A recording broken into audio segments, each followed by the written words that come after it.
f não é diferenciável em zero, daí f não é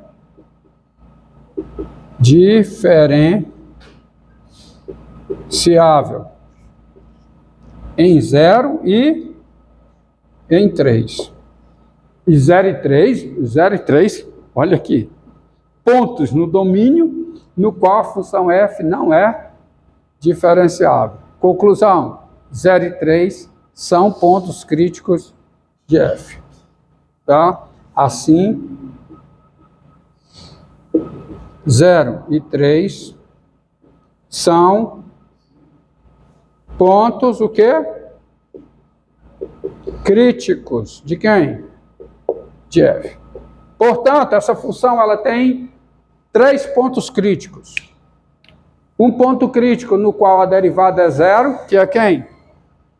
3 meios. E mais 2 pontos onde ela não tem derivada. Todos pontos no domínio da função. Pontos no domínio da função. São 3 pontos no domínio da função. Num deles a derivada é 0 e em 2 deles a derivada não existe. Então essa função tem 3 pontos. Hã? Eu não estou retirando o 0 e 3 no domínio da função. Olha aqui que essa frase não está dizendo isso. Está dizendo que dado x nesse conjunto, aqui não é mencionado o domínio, é? Não. Dado x nesse conjunto, a f, não estou dizendo que é domínio não, o domínio é R. O domínio é R e dado x nesse conjunto, no domínio menos a f é diferenciável em x e vale isso. Logo, o 3 meios é ponto crítico onde a derivada é 0. Como que é isso? Uma função que quando é derivada em 0, eu já não podia dizer daí que o 0 e o 3 são pontos críticos? A função... Não. A frase aqui está dita o seguinte. A frase aqui está dita. Se x está aqui dentro, então a f é diferenciável em x. Presta atenção o que está escrito. Mas o 0 e o 3 não são... Se x está aqui... Quando eu digo se x está nesse conjunto, a f é diferenciável em x. A afirmação é feita sobre cada x que está nesse conjunto. A afirmação não é feita para números que estão fora desse conjunto. A afirmação é, se x está nesse conjunto, a f é diferenciável em x e vale isso. Então eu não posso afirmar que uma função que é raiz ímpar não é diferenciável nesses pontos que Porque, essa função é 0 no 0 e no 3. Reveja a aula da regra da cadeia, que exatamente ataca esse ponto. Essa frase, ela se encerra aqui. Se x é diferente de 0 e diferente de 3, a f é diferenciável em x. Mas se ela for 0 e 3... Quando eu estou afirmando isso, eu estou afirmando para x diferente de 0 e diferente de 3. Morre aí. Mas o 0 e 3 tem que provar que ela é diferenciável ou não? Ou não. Claro! Porque eu não estou afirmando nada sobre o 0 e 3. Eu estou afirmando sobre cada número. Essa afirmação aqui é sobre cada número real que é diferente de 0 e diferente de 3. Estou afirmando sobre cada número real que é diferente de 0 e 3. E no 0 e no 3 eu não estou afirmando nada. Tá? Esse menos aqui é a diferença de conjuntos. Eu não estou dizendo, você não pode concluir daqui que ela não é diferenciável em 0 nem em 3. O que está escrito aqui é, se x é diferente de 0 e x é diferente de 3, a f é diferenciável em x. E o 0 e 3? Não estou afirmando nada aqui. Agora eu venho para cá. Tá bom? Entendido? É questão de semântica. Bem, veja mais um exemplo.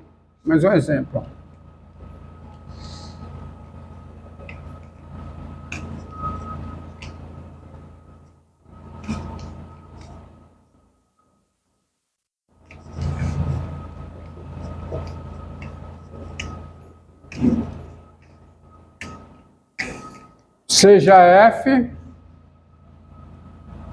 f a função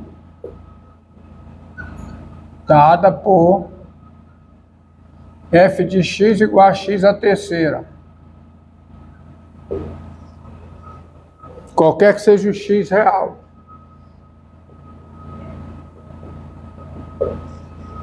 Tá? Domínio de f, quem é? É os reais.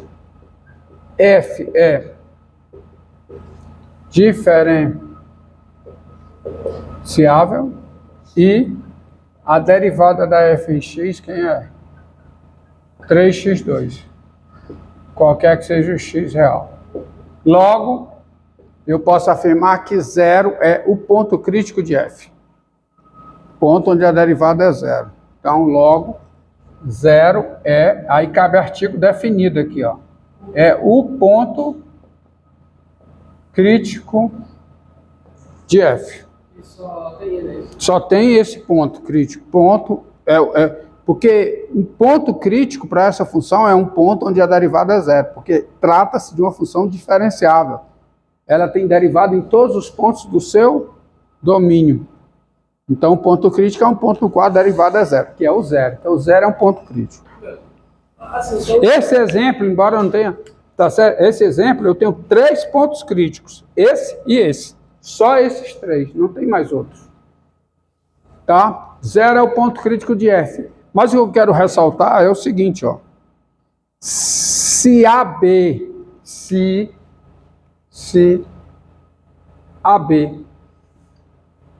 é um intervalo aberto, é um intervalo aberto, contendo zero, contendo o número zero, que é o ponto crítico da função, então, é claro que o A é menor do que zero, né? O A é menor do que zero, claro, ó, tá aqui, ó. Olha o desenhozinho aqui, ó. Zero. E eu estou pegando um intervalo aberto AB, qualquer, contendo zero. Ora, quando eu pego A sobre 2, o A é menor do que zero. O A sobre 2 pertence ao intervalo AB, com A sobre 2 menor do que zero. Claro que é, né? Está aqui o A sobre 2, está bem aqui, ó. O B sobre 2, que é a metade de B, ó, o B é maior do que zero. O B sobre 2 pertence também ao intervalo aberto AB, com B sobre 2 maior do que zero. Claro, está aqui, ó, o B sobre 2 está aqui, que é a metade, né? Está dentro do intervalo. Agora, se você calcular o f de A sobre 2, quem é o f de A sobre 2? A3 sobre 8, que é menor do que zero. Zero é o f de zero. Isso diz, portanto, que zero não é ponto de mínimo da função f no intervalo fechado AB. Tá? E está aparecendo aqui, vou forçar a barra aqui, aparece aqui. F de B sobre 2. Quem é F de B sobre 2? Quem é? B3 sobre 8, que é positivo, isto é, maior que F de zero. Isso quer dizer o quê? Que zero não é ponto de máximo da função f no intervalo aberto AB. Tá? Então, a conclusão eu vou botar aqui bem claro para vocês.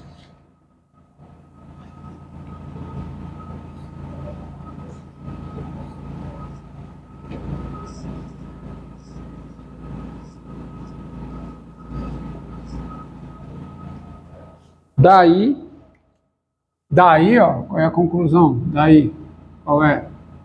Zero não é ponto de máximo nem de mínimo da função f no intervalo AB. Não é ponto de quê? De extremo da função f no intervalo aberto AB. Intervalo aberto AB. Mas isso, veja, para qualquer intervalo aberto, para qualquer... Olha a leitura que você faz. para qualquer intervalo aberto AB contendo zero, tá? O zero não é ponto de extremo local de F nesse intervalo. Ou seja, o zero não é ponto de extremo de F em qualquer intervalo aberto. Logo, o zero não é ponto de extremo local. Porque quando é que um ponto é ponto de extremo local? Quando ele é ponto de extremo em algum intervalo aberto. Tá certo? Então, conclusão daqui, portanto, vou destacar de preto, portanto, o zero não é ponto de extremo, extremo local de F. Por quê? Porque zero... Por quê? Porque não existe um intervalo aberto no qual zero é ponto de extremo da função. Então, o zero não é ponto de extremo local. Este exemplo é para você ver o seguinte. Olha para cá, para essa figura. Não pense que se um ponto é ponto... Tá? Não pense que se um ponto é ponto crítico, ele é ponto de extremo local.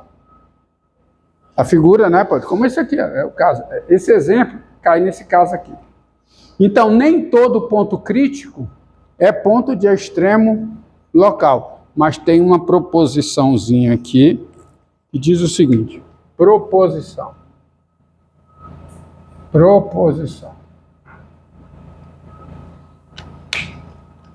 Sejam P um número real e F uma função, tá? P é um número real e F é uma função. A proposição diz o seguinte: se P é ponto,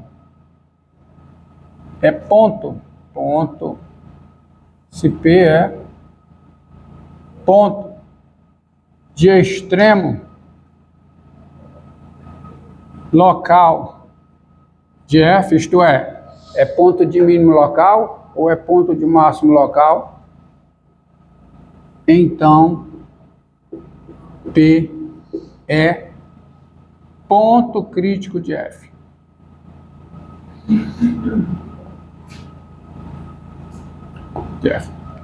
A recíproca desta proposição não é verdadeira. Está aqui o exemplo. Eu posso ter um ponto que é ponto crítico e não é ponto de extremo local. Mas se for ponto de extremo local, é ponto crítico. E essa proposição ela é muito útil, pois ela diz que se eu estou na busca dos pontos de extremo local de uma função, basta eu procurá-los ao longo dos pontos críticos. E achar ponto crítico é uma tarefa mais simples. Portanto, se você busca os pontos de extremo local de uma função, você tem reduzido por esta proposição o seu conjunto de busca. Onde é que você vai atrás deles? Ao longo dos pontos críticos. Não adianta ir buscar em outro lugar que você não vai encontrar. Porque se um ponto é ponto de extremo local, necessariamente ele é ponto crítico. Tá? E achar extremo local pode ser muito bom para achar o extremo de uma função em um dado conjunto. Tá? Achar os locais pode ser bom para achar os globais, por exemplo. Tá?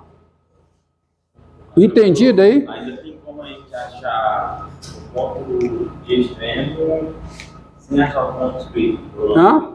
Ainda tem como a gente achar, por exemplo, se você achar ponto de extremo local, você encontrou ponto crítico. Porque todo ponto de extremo local é um ponto crítico. É isso que eu estou dizendo. Mas você, aí o que eu estou dizendo é o seguinte, o que eu disse, presta atenção no que eu disse. Se você está atrás de buscar os pontos de extremo local de uma função, busque-os no conjunto dos pontos críticos dessa função. Foi isso que eu falei. Tá? Prova disso, ó. Prova. Admita as hipóteses, admita as hipóteses, P é o número real, é a função, e P é um ponto de extremo local. Admita as hipóteses, mas admita supondo que P é ponto de máximo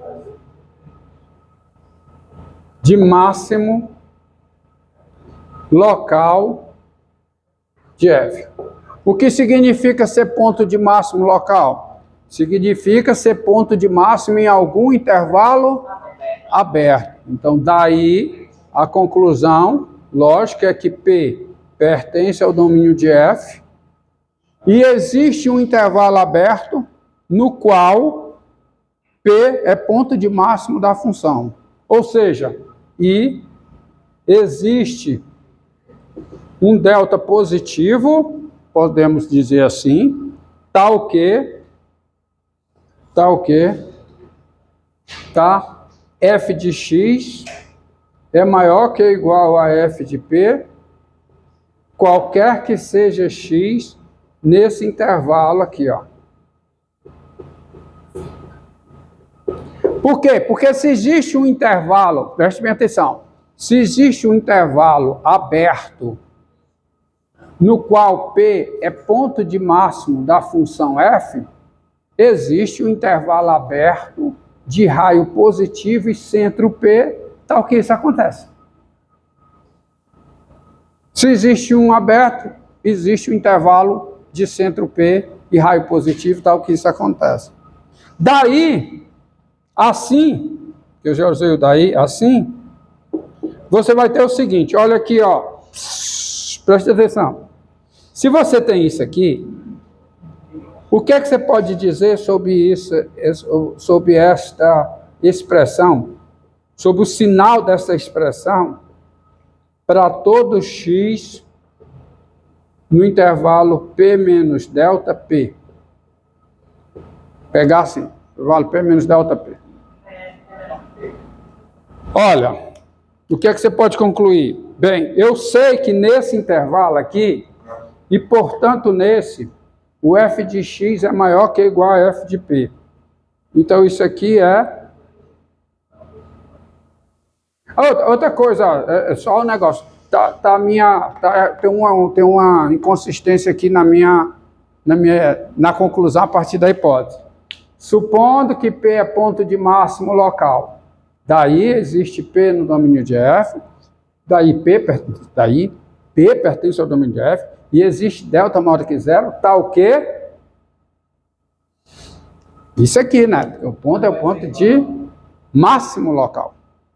Tá? É máximo local. Então, F de P é maior ou igual a F de X. Tá bom? Se fosse o contrário, P seria ponto de mínimo local. Então, isso aqui, por causa disso aqui, esse numerador é menor que ou igual a zero. Tá? Mas como o x está aqui, isso aqui é negativo. Portanto, eu tenho isso que maior que ou igual a zero. Ou seja, isso é maior que ou igual a zero, qualquer que seja x pertencente ao intervalo P menos delta P. E agora vamos pegar a mesma expressão, x menos P, mas qualquer que seja x pertencente a P mais delta. Esse intervalo aqui está contido nesse, no qual vale esta desigualdade. Então, eu continuo tendo isso aqui menor que ou igual a zero.